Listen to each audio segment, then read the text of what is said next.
Today we're reading from Srimad Bhagavatam, Canto 11, Chapter 3, Text 3. Shri Antariksha Uvacha Ebir Bhutani Bhutatma Mahabhutar Mahabhusha Sasarjocha Vachani Adyaha Swamatratma Prasidaye. Going through the synonyms, Sri Antarika Uvacha, Sri Antarika said, Ebihi, by these material elements, Bhutani, creatures, Bhuta Atma, the soul of all creation, Mahabhutaye, by the elements of the Mahat Tattva, Mahabhuja, almighty armed king, Sasarja, he created, Ucha Avachani, both high and low. Adiyaha, the original person, Swa, of his own parts and parcels. Matra, the sense gratification. Atma, and the self-realization. Prasidaye, for facilitating. Translation by the disciples of His Divine Grace, A.C. Bhaktivedanta Swami Srila Prabhupada. Sri Antariksha said, Almighty Armed King, by activating the material elements, the primeval soul of all creation has set forth all living beings in higher and lower species, so that these conditioned souls can cultivate either sense gratification or ultimate liberation according to their desires. I will go through highlights of the purport in the discussion. Om Agyana Timarindyasya Gyanjanan Shalakaya Shakshur Militam Yena Tasmai Shri Guruve Namaha Nama Om Vishnu Padai Krishna Prasthai Bhutale Srimate Bhaktivedanta Swaminiti Namane Namaste Saraswati Devi Gaurvani Pracharane Nivasesha Sunyavadi Paschadeshatarane Jaya Shri Krishna Chaitanya Prabhu Nityananda Shri Advaita Gadadara Shri Vasade Gaur Bhakta Vrindam Hare Krishna Krishna Krishna Hare Hare Hare Rama, Rama Rama, Hare Hare. Vanchakalpatarubhyascha kripa sindhu bhaevacha patitanam pavanebhyo vaishnavebhyo namo namaha. Thank you again for giving me this opportunity to speak on this verse of Srimad Bhagavatam. Before I dive into the points I would like to highlight, I would like to ask all of you for blessings that I may speak on behalf of the wisdom coming from Srila Prabhupada and his disciples in a way that sparks insight and nourishment for your spiritual journey. This morning, I want to take us on an adventure of how our desires shape our reality. Through focusing on the two choices laid out before us in this verse, we will explore the ways Krishna's superior and inferior energies respond to our innermost desires. We will also explore how Krishna's ultimate act of love is rooted in giving us freedom to decide which desires to pursue. Now, as I read this verse, the analogy of two birds sitting in a tree came to mind. And as I was researching, this analogy shows up in so many places within Shastra and lectures. But there is one that I particularly appreciated from a Srila Prabhupada lecture that he gave on January 19th, 1977. Srila Prabhupada said, there are two birds on one tree. This tree is the body and the two birds. One is Atma and the other is Paramatma. So one bird is simply witnessing what the other bird is doing. And the other bird, Jivatma, is eating the fruit. So therefore, Krishna says in the Bhagavad Gita 1861 that Ishvara, that Paramatma, is sitting also within this body. but he's observing what the Jivatma wants to do. According to that desire, Krishna is supplying a machine. This machine means the body. This machine is manufactured by the external energy Maya. So therefore, we are Jivatma. We are different from the Paramatma. Those who are equalizing Paramatma and Jivatma, they are not in perfect knowledge. Either purposefully they are misleading, or they do not know the perfect knowledge. So what do I love about this particular description?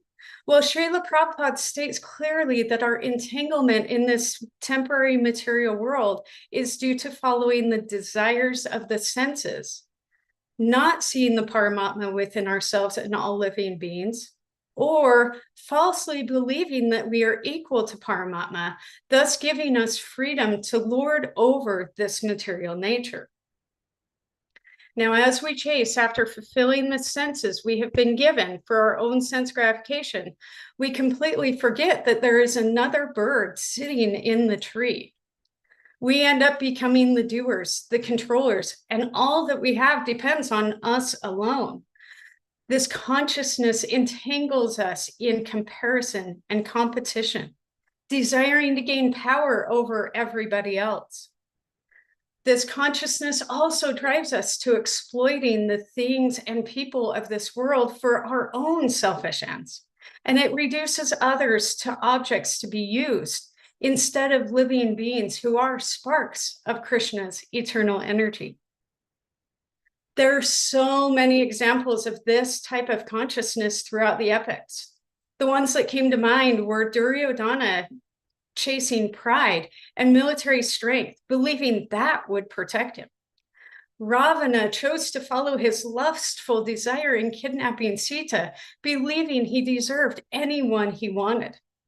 And Hiranyaksha allowed his anger to turn to wrath as he dragged Bhumi Devi, or Mother Earth, into the ocean of milk. Now, as we look around the world today, can we see that this consciousness continues to swirl all around us? Advertisers are trying to create endless hankering within our minds and senses. Politicians are fanning the flames of fear and cruelty to gain power and compliance. And endless greed seems to know no bounds in this day and age. As this verse speaks about, this is the way of matra prasidaya, or desiring to fulfill our hankering for sense gratification. As Krishna was describing sense gratification and the workings of material nature to Arjuna, Arjuna recognized the enticing nature of the fruits of the tree and wanted to seek answers as to why we get so entangled in these selfish desires. In Bhagavad Gita, chapter 3, text 36, Arjuna asks Krishna, "O descendant of Vrishni, by what is one in sinful acts, even unwillingly, as if engaged by force?" What was Krishna's answer? Krishna says it is lust only, Arjuna, which is born of contact with the material mode of passion and later transformed into wrath, and which is the all-devouring sinful enemy of this world. I love this response because Krishna expresses how lust, in the form of our desires, bind us to the mode of passion.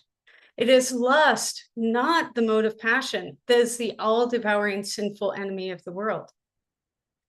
So I want to ask, how does Krishna respond to our desire to follow the hankering of our false ego? Well, he gives us the opportunity to forget him, to ignore him, to keep striving to enjoy the fruits of the tree without ever turning around and acknowledging him.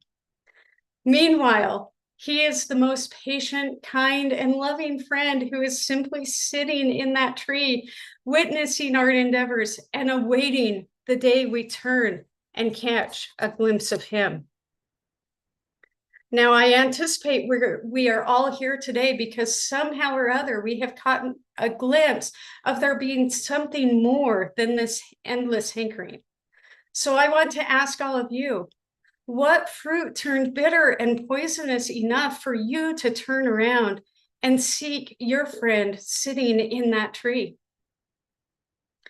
I know for me, it has often been the fruit of material exhaustion, tasting the deep bitterness and disappointment coming through unfulfilled desires, heartbreaks, being misunderstood, and suffering the pain of being in a world that felt so cold and cruel to my sensitive heart. Queen Kunti speaks of this material exhaustion in her prayers from Canto 1, Chapter 8, verses 26 through 28. She prays, "My Lord, your lordship can easily be approached, but only by those who are materially exhausted. One who is on the path of material progress, trying to improve himself with respectable parentage, great opulence, high education, and bodily beauty cannot approach you with sincere feeling. My obeisances are unto you, who are the property of the materially impoverished." How amazing is it that Krishna can easily be approached by the materially exhausted and becomes the property of the materially impoverished? We simply need to turn to him, choose him, and desire him. Kunti goes on to say, you have nothing to do with the actions and reactions of this material world. She recognizes that ultimately it is our own desires that lead us down the path of karma and being entangled in Maya's bewildering fruits. She recognizes that Krishna remains a silent witness as he watches us endlessly searching for satisfaction and separation from him. Finally, Kunti speaks to the reality of being entangled in the fruits of this world as she says, the dissensions between living beings are due to social intercourse. I love this last statement because it is a strong reminder that we as human beings are all in one way or another bound to this material energy and this illusion. Therefore, in our lives, we'll find division, dissension, and discord creeping up within our interactions because they are built into this material world and our human nature. Now, why was this built? Well, Krishna built the miseries of this world as a way of enticing us to turn around, turn back to him, and reunite with him. In today's purport, Srila Jiva Goswami states, the actual purpose of the Lord's creation is only one, to facilitate the advancement of devotional service to the Lord himself. Although it is stated that the Lord facilitates sense gratification, it should be understood that the Supreme Personality of Godhead does not ultimately condone the foolishness of the conditioned souls. The Lord facilitates sense gratification, or matra prasiddhaye, so living entities will gradually understand the futility of trying to enjoy life without him. Every living entity is part and parcel of Krishna. In the Vedic literature, the Lord gives a regulative program so that living beings can gradually exhaust their tendencies to be foolish and learn the value of surrender unto him. So with that in mind, I want to ask all of you a question Ananda Bihari asked me before my last class offering. Are you sufficiently materially exhausted? Have you tasted enough of the bitter fruit, and are you ready to turn towards Krishna? Now, this is a great time to remind all of us that Krishna's love is rooted in free will. Krishna's love is ever patient, and he does not force. In Bhagavad Gita 1863, after Krishna offered Arjuna all of this wisdom, he requested Arjuna to deliberate on it fully and then do as Arjuna wished to do. Now, I love it when Rukmini Walker speaks about Krishna or Paramatma in our hearts being largely unemployed. He's just sitting back, waiting for the moment when we desire to hire him as our chariot driver, recognizing he is a far better chariot driver than our false ego ever could be. Are you willing to employ him through upgrading your desires? Today's purport also offers the pathway to get out of this entanglement.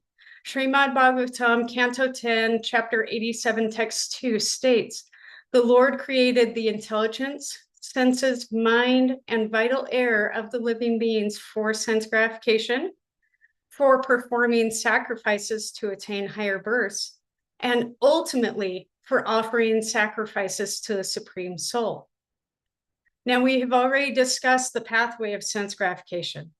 Let's turn our focus to that middle stage, performing sacrifices to attain higher births. What does that mean? It means we have caught a glimpse of this friend sitting next to us, and we are intrigued. It is the beginning of breaking free from the depths of selfish false ego, recognizing that there is more to life than self-serving desires. This middle stage offers us an opportunity to upgrade our lives through following the regulative principles, performing various rituals, gaining knowledge through Shastra, and seeking gurus that can support upgrading our consciousness. And yet, in this stage, the fruits of the tree remain enticing, and an inner battle tends to develop.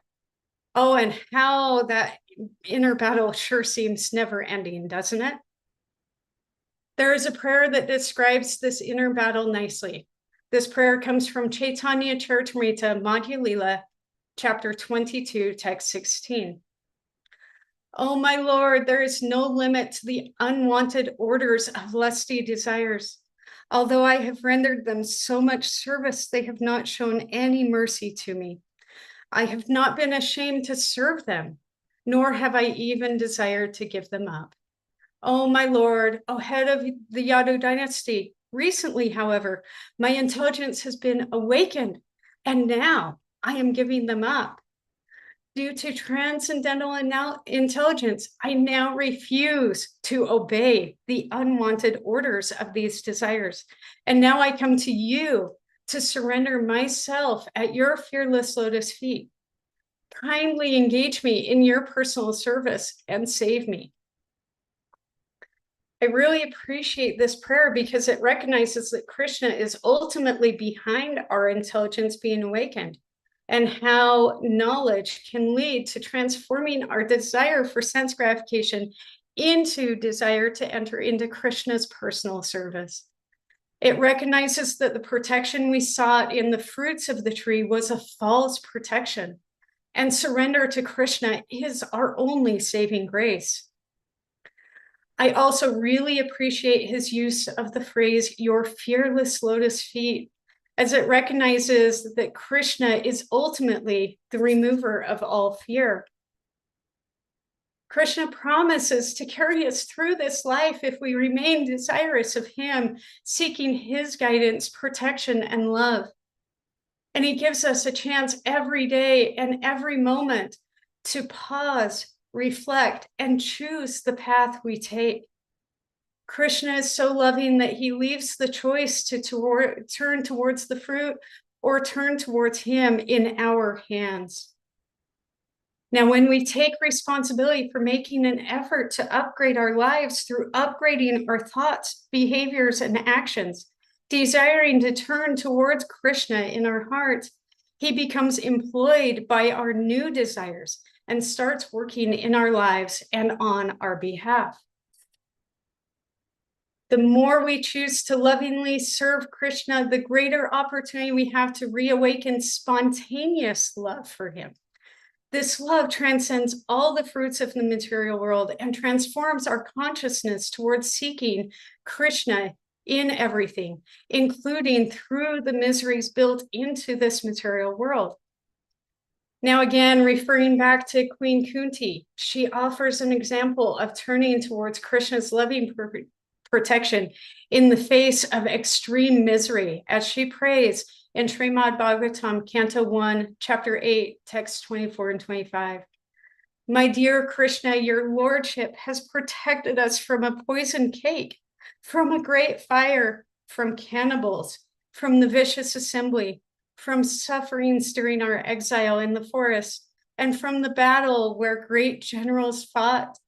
And now you have saved us from the weapon of Ashvatthama, I wish that those calamities would happen again and again so that we could see you again and again. For seeing you means that we will no longer see repeated births and deaths. Kunti Devi had developed the awareness to see how the calamities brought her closer to Krishna. She desired to see the calamities not as obstacles on her path, but as stepping stones pointing her to the power of turning towards Krishna in her times of greatest need and trusting in his loving protection. Now, I can't help but think about Srila Prabhupada in New York that very first year of his arrival. He was feeling so discouraged and depressed over witnessing the extreme focus everyone had on sense gratification. He returned back to the ports, contemplating giving up on all of us and chalking us up to a group of humans too caught up in the illusion. He almost decided to return to India. And yet, he had faith in his desire to humbly follow the order of his spiritual master and Krishna. So there he was, looking out at the Atlantic Ocean and praying to Krishna. Dear Krishna, please give me the words to speak that will help them understand. You can make me a success or failure as you would like. Oh Lord, I am just like a puppet in your hands. So if you have brought me here to dance, then make me dance, make me dance. Oh Lord, make me dance as you like. We are all here today studying Srimad Bhagavatam because Srila Prabhupada desired to love and serve Krishna more than he lamented his own discomfort. Therefore, can we, in our daily lives, begin to broaden our own perspective to see how various circumstances come into our lives not to destroy us, but to test us and cause us to turn towards Krishna? Our circumstances offer us an opportunity to cultivate deeper dependence on Krishna. When we experience the fruit of Krishna's promises to love and protect us, we naturally desire to reciprocate through lovingly serving him in all that we do. This allows our Atma Prasiddhaya to shine brightly from within. In times of fear, grief, anxiety, or pain, what if we were to take a moment, turn towards Krishna, and become curious about his desires more than our own? Krishna, what are you trying to show me? How are you trying to protect me? And what lesson is there that will draw me one step closer to serving you? Please show me how I can desire you more than this intoxicating world. As we do so, we will find a new power structure taking root in our lives. A power structure that is rooted in seeing our interconnectedness with Krishna and all living beings, recognizing that the Paramatma exists within all. Our desires begin to shift from domination to service, from pride to humility, from wrath to tolerance and forgiveness, and from lust to love. Now, let's face it, we can't breathe without the trees giving us oxygen and absorbing our exhaled carbon dioxide.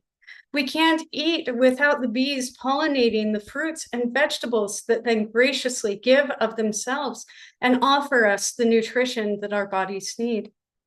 We can't even digest our food without millions of bacteria within our guts helping to break down that food into fuel for our mind, body, and spirits while ridding us of the toxins. In this connection, I was reminded of a quote from the Reverend Peter Ribel. He says, "We build on foundations we did not lay. We warm ourselves by fires we did not light. We sit in the shade of trees we did not plant. We drink from wells we did not dig. And we profit from persons we do not know." Isn't it only appropriate that we offer our gratitude to all that sustains our life and all that nudges us closer to our eternal loving companion, Krishna? I hope that you can see how turning towards Krishna offers us a new perspective, plants new desires, and gives us an opportunity to live within a new power structure filled with humility, gratitude, curiosity, and reciprocation of love. So, what is the best method for turning towards Krishna in this age of Kali Yuga? We can cry out to Krishna as we chant or sing his holy names. Oh Radha, oh Krishna, please engage me in your loving devotional service. This desire causes Krishna to smile and embrace his long-lost friend who is now turning towards him. Chaitanya Charitamrita, Madhya Lila, chapter 6, text 242 states, Hare Nama, Hare Nama, Hare Nama, Eva Kevalam, Kalo Nasteva, Nasteva, Nasteva, Gatir Anyataha. In this age of quarrel and hypocrisy, the only means of deliverance is the chanting of the holy names of the Lord. There is no other way, there is no other way, there is no other way.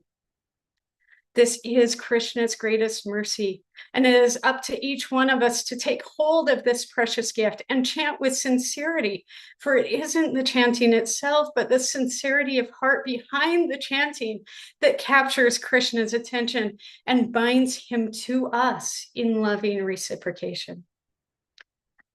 In the book Bhakti Blossoms, this mood of chanting the Maha Mantra in all circumstances is beautifully captured by Krishna Priyadasi.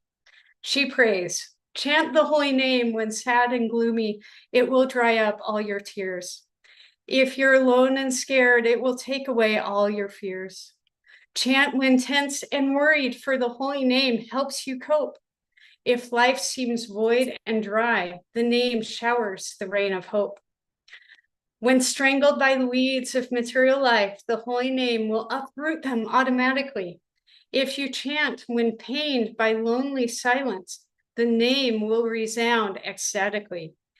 If disturbed about the things you do and about those with whom you associate, you may feel desolate and alone, but the Supreme is with whom you can communicate. Hare Krishna, Krishna Krishna, Hare Hare, Hare Rama, Rama Rama, Hare Hare. The Maha Mantra is empowered to end all life's confusions. Even chanted just one time, it destroys all your delusions. Wow, what an amazing way to see with eyes that seek Krishna in the Mass. While we may be living in this age of Kali Yuga, we have been given the most precious opportunity to reawaken our true nature, our Atma Prasiddhaye, through sincerely hearing and chanting Krishna's holy names. Srila Prabhupada described the pathway of loving Krishna in a lecture given in LA on December 2nd, 1968. He says, try to love God. And if you love God, if you love Krishna, then automatically you love everybody. That is the perfection of love. The example is just like if you love your stomach, if you supply nice food to your stomach, that means you love all the parts of your body. If you supply foodstuff in the stomach, the energy is distributed in all parts of the body. That means you love all parts of the body. If you love the tree, you pour water on the root, and the water is distributed to the branches, fruits, flowers, leaves, everywhere. The entire spiritual world is hidden within his names. And the more we develop our desire to sing and dance with Krishna in loving sacred union, the greater opportunity we have to taste the sweet, intoxicating nectar of his inconceivable and all-encompassing love. So in conclusion, Krishna offers us free will to decide whether to follow the path of sense gratification or the path of reawakening our loving connection with him. He loves us so much that he gives us freedom to choose which desires we follow, and he wants us to freely turn towards him. He knows that the desires we choose to follow will determine our outlook on life and how we interact within this world. And he's just waiting for that day when we become materially exhausted and turn towards him. When we choose to follow sense gratification or Atma Prasiddhaye, we develop a separatist mindset. seeing other living beings as objects for our satisfaction. However, when we choose to turn towards Krishna, we reignite our interconnectedness with him and all living beings. The power structure flips, and we interact in this world through the eyes of love, compassion, humility, and respect, seeing the spark of Krishna in all that exists. Now you are the bird sitting in the tree. What direction will you choose to face? What desires will you choose to cultivate each and every day? What nectar do you desire to be intoxicated by? The temporary bitter fruit of the material world, or the sweet, eternal nectar of Krishna's unconditional love? Thank you all so much. Now let's take this nectar deeper through thoughts, questions, reflections, feedback, and corrections as you would like. Hare Krishna.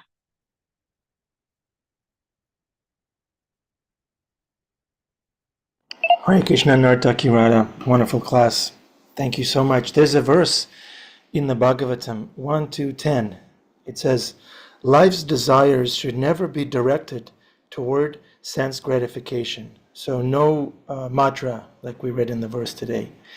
Then it says, one should desire only a healthy life or self-preservation. The word is jiveta, self-preservation or healthy life. Or self-preservation, since a human being is meant for inquiry about the absolute truth. Nothing else should be the goal of one's works. The question I have is, did Queen Kunti read this verse? So, what are we asking for, calamities or self-preservation? Is there a contradiction here? Well, self-preservation is one of those things where it can point us to a remembrance that we are eternal, right? Because at the end of the day, none of us wants to die, because it's only the body that dies. It's not the spirit soul.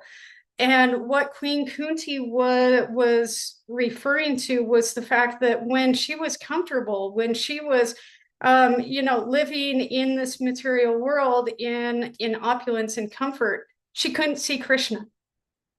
So it was when she was distressed and when she was fearful of losing this life that she turned to her eternal best friend.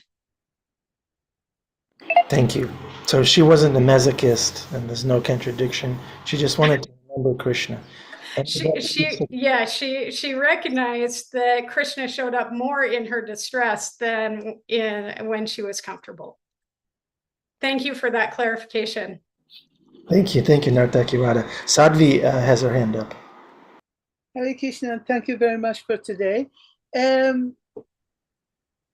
We are talking about that we are part and parcels of Krishna, and qualitatively, even is minor, we have that, right?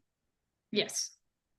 Okay, then I wonder, we know that there are situations, people behave very ugly, very bad. I wonder, even that is quality of Lord Krishna, because we say, we have the saying that as a father, as a son, as a parents, as a child. So I wonder, is it also the same here? Thank you. Thank you so much for that question, challenging me to come up with an answer. I'm praying to Krishna that he directs me on this one.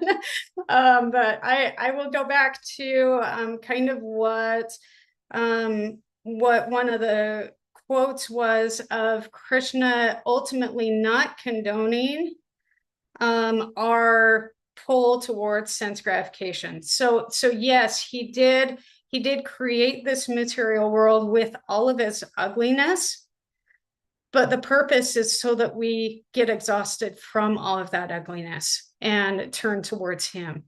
So to say that Krishna is encouraging people to be ugly is not actually accurate.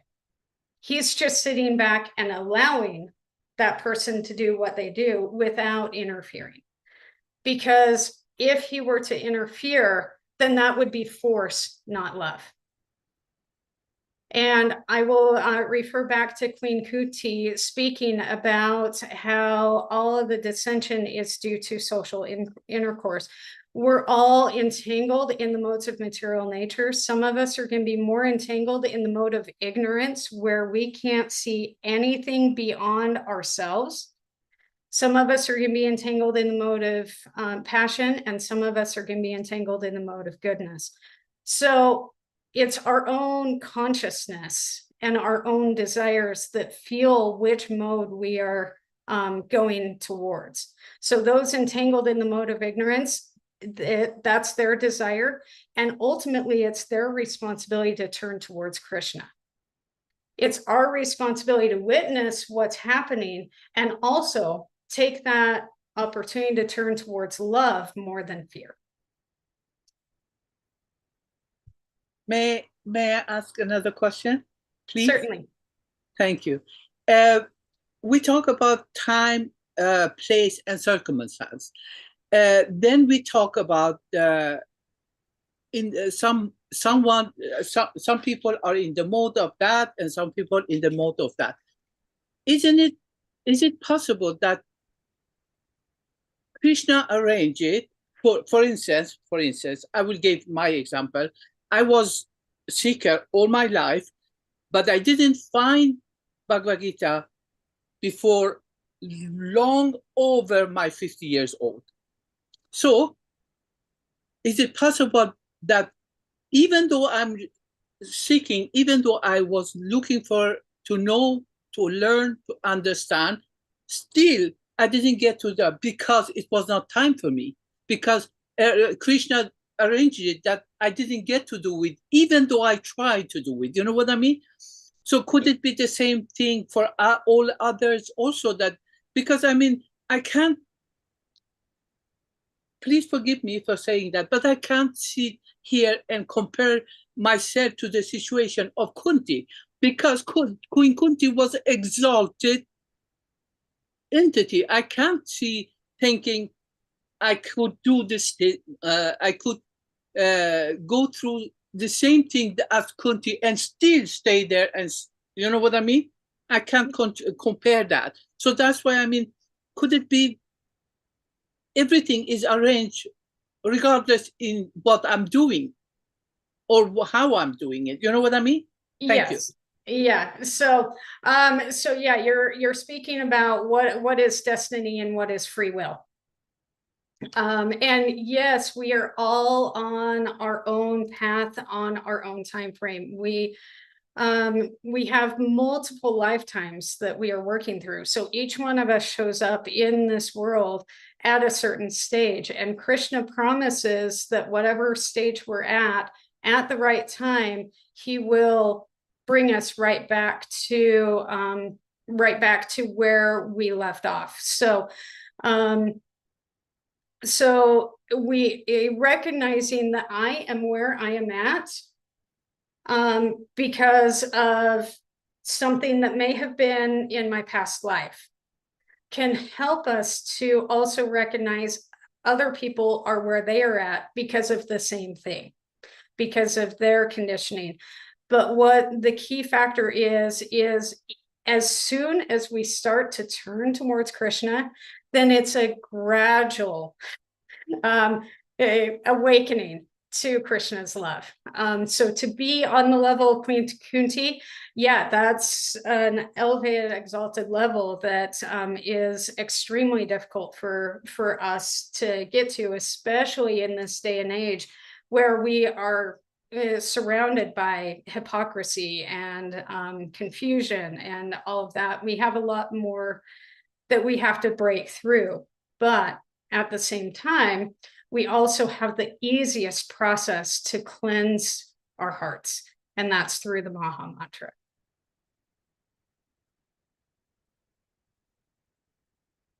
Does that help? Thank you.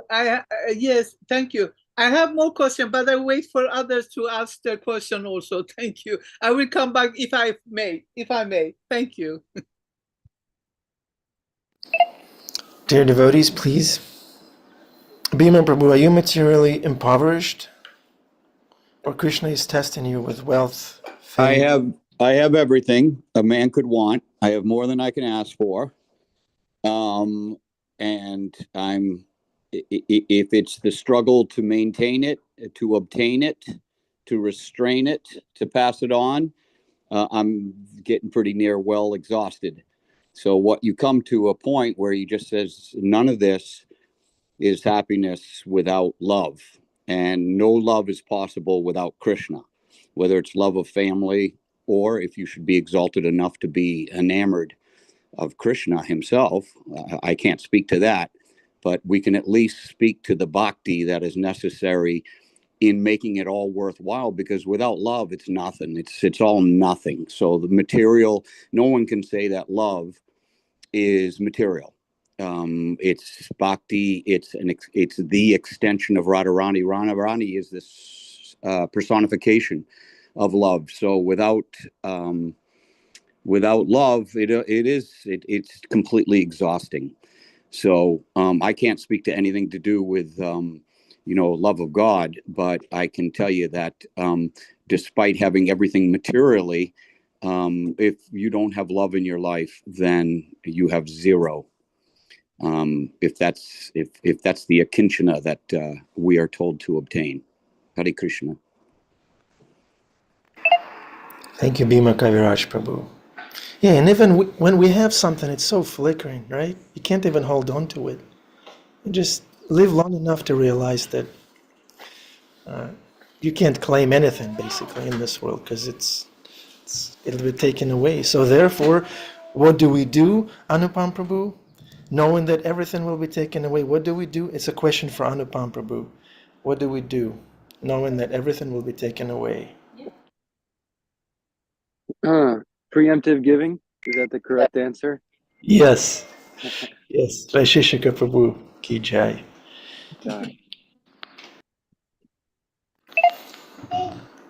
Devaki Priti? I'm just smiling. I'm so grateful to be here and hear everyone. Thank you, Nartaki Radha, Devidasi, for your class. I was a bit late, so I'm very grateful that it's streamed so I can go back and hear some of the nectar I missed. I'm sorry I couldn't hear it today because I got so excited when I saw you were on the schedule. I was like, oh, Haribo! So I'll have to catch the recording, but thank you so much for all that you've shared. Hare Krishna. Thank you, Nartaki Radha. We see that you prepared for this class. Thank you so much. Thank you. Thank you. 8 o'clock. We're about to be seen by the Lord. Okay. Haricharan Prabhu, thank you for turning on your camera. You look transcendental. Okay. Dear devotees, we need some more cameras.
Govinda, Hari Krishna,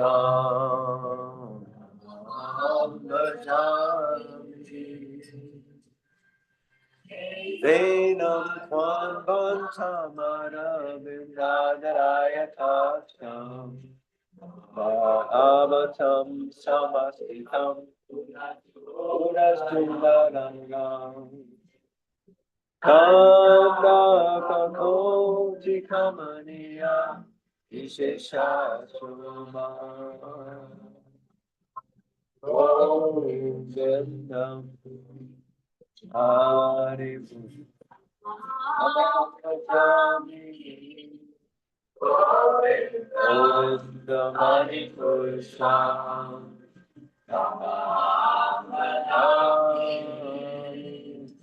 Govindam Hari Purusham Tamam Bhajami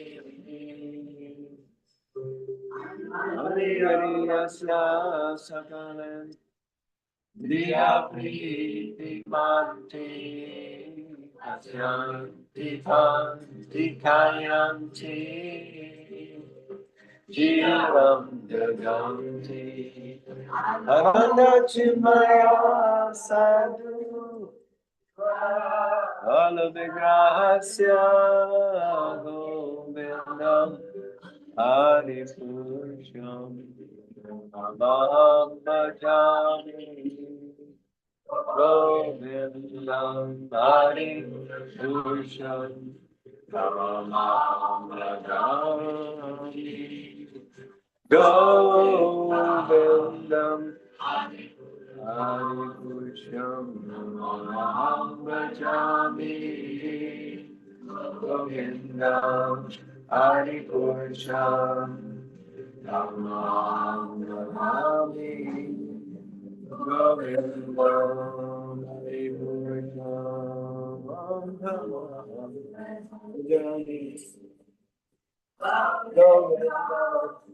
Hari Purusham Amam Bhajami Govindam Hari Purusham Amam Bhajami.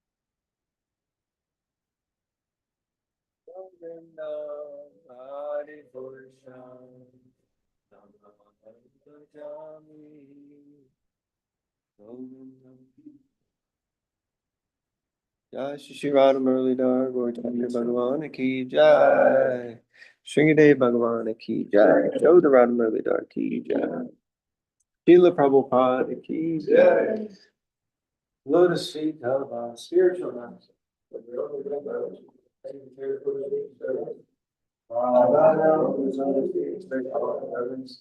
By his grace, one can cross the ocean of material suffering and attain the mercy of Krishna. My only wish is to have my consciousness purified by the words emitting from his lotus mouth. Attached to his lotus feet is the perfection of all desires.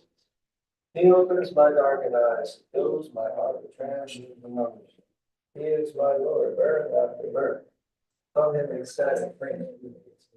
By him ignorance is destroyed. Vedic scriptures sing of his character. Our spiritual master is the ocean of mercy, friend of the poor and the Lord of master. O Master, be merciful unto us. Give us the shade of your lotus feet. May your fame be spread all over the free world. We take shelter of your lotus feet. Srila Prabhupada Ki Jai. Temple Room Ki Jai. So nice to see everybody. Nandini Radhika, Vasudev, Bhava Bhakti, Janitai Srila Prabhupada. Hare Krishna. Okay, welcome to the Afterglow. Nartaki Radha, you have a few minutes to stay over time? I do. Dear devotees, please go ahead, ask a question. Be brief. This is overtime. Surya Prabhu, you don't even look sleepy. What time is it in your time zone? Hare Krishna, Hare Krishna, Hare Krishna. Lots of love and devotion and respect to all of you. You guys are awesome. So I wanted to chime in. I was actually going to share. It was 4:15, and I went to sleep at 2:30, and then turn on and log in and trying to gain some wisdom. And then Nartaki Radha Didi starts talking, and I'm getting right awake, like the fire is being lit as she's speaking, and I'm gaining so much wisdom. I'm full of gratitude. Thank you so much. That was just spectacular, amazing. Thank you. I'm feeling very lucky to be able to learn from you. Haribol, Haribol, Haribol. Thank you. Thank you so much for your appreciation. Did you pass it on, Nartaki Radha? Did you pass it on to Rukmini Devi and Kalakanta Prabhu, or you kept it? Did I pass what on? The appreciation. Oh, for sure. I wouldn't be here without them. So I'd like to add one more thing, if that's okay, in honor of you. Shri Radhike Namostate, Shri Radhike Namostate, Shri Radhike Namostate, Shri Radhike Namostate. Hare Krishna. Thank you. Thank you, Sarah Prabhu. Nice. Dear devotees, we can take one more reflection.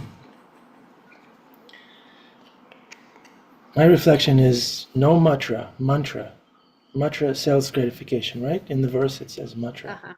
So either mantra or mantra. Sense gratification, which leads nowhere. We always feel, I don't know, kind of exhausted and empty and dirty and cheated when you go for it. So we go to mantra.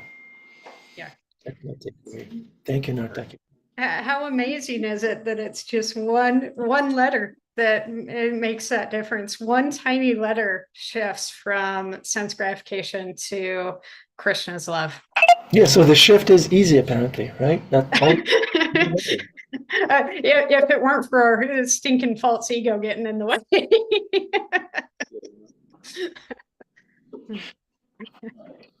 Okay, are our reciters ready to recite? Karen, Annabelle, Isaiah, Sage.